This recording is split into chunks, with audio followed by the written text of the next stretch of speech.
I'm asking a question to Dr. Anand Ranganathan.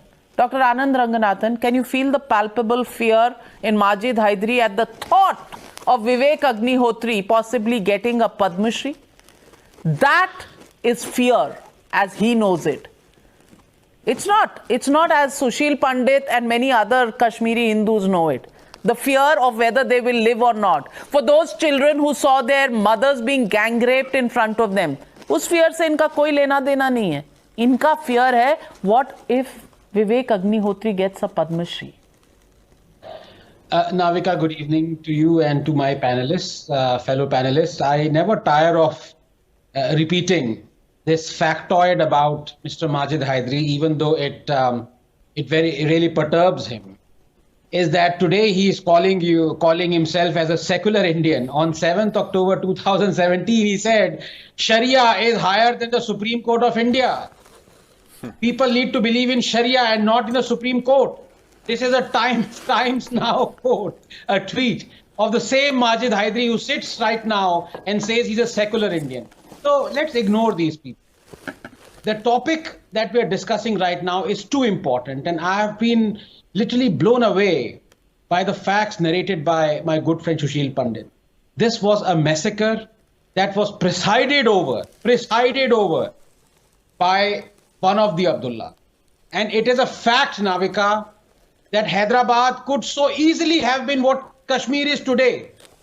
And fools in the media would be writing column yards on its struggle, but for one man, Sardar Patel.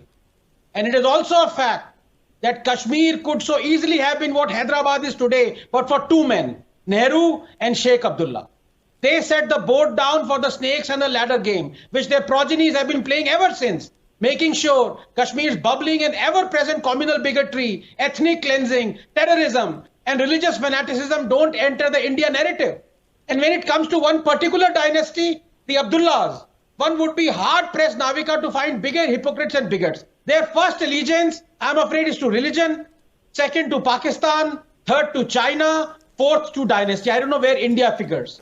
Nehru, remember, had asked Sheikh Abdullah to approach Dr. Ambedkar for the drafting of Article 370. The Sheikh approached Ambedkar, and this is what, according to Professor Madhok, Dr. Ambedkar told the Sheikh, I quote, "You want India to defend Kashmir, feed its people, give Kashmiri equal rights over India. But you want to deny India and Indians all rights in Kashmir? I am the law minister of India. I cannot be a party to such a betrayal of national interest," unquote. But unfortunately, Navika, Nehru and the Sheikh had their way. Remember when Sheikh Abdullah spoke out in Srinagar, and I quote, "Self-determination is our right. Countries that do not support it are our enemies," unquote. Or when Farooq Abdullah spoke out, and I quote, "They want to abolish 370 and we'll remain silent. Inshallah, we will fight. We dare them. Allah would want that we gain independence from India," unquote. Well, the only independence that was gained was by India from rotten apples like them. Talking of apples, an apple doesn't fall far from the tree. It's perhaps a family motto. But finally, just 10 seconds, Avika. You know, and I asked this of my very good friend, the BJP spokesperson, Shehzad. Shehzad, you know, Narendra Modi, when he was the chief minister, was grilled for 9 hours in an SIT regarding the Gujarat riots. 9 hours. He happily went for it. There is an SIT regarding the Sikh genocide, 84 Sikh genocide. Why is there no SIT regarding the Kashmiri Pandit genocide? I want to ask you, point blank, Shehzad. Shehzad Poonawalla, the ball's in your court. I want to ask you this. हिसाब मांग रहे हैं ये? आज ये हिसाब मांग रहे हैं? आज तोल मोल के भाव होगा खून का? किसका खून कितना बहा है? Dr. Anand Ranganathan, is that what we are down to now? Accounting for each drop of blood that has been shed? But Navika, with due respect, मैं ये बार-बार कह चुका हूँ ये बात, इसमें शेख आमिर जैसे लोगों की गलती नहीं है. When I saw this digital panel, on one side you have Sushil Pandit in rapid fire, on the other side you have Sheikh Amir. It is reminiscent of, you can say, on one side you have Eichmann, on the other side you have a Jew.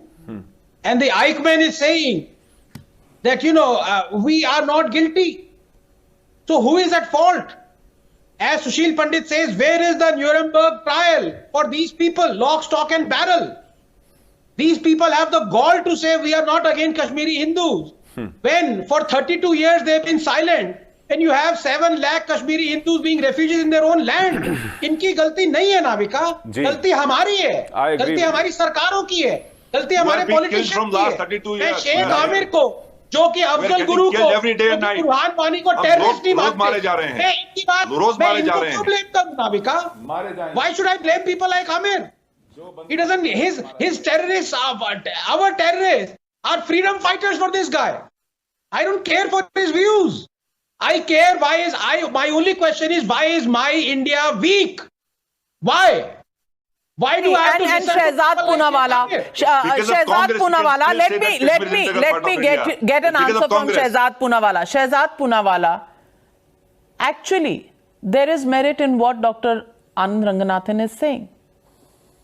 The Congress and the National Conference can fail and has failed the Kashmiri Hindus. But have we as a nation failed them too? Because all we did was speak some words of condolences, some word of lending our shoulder for them to weep on.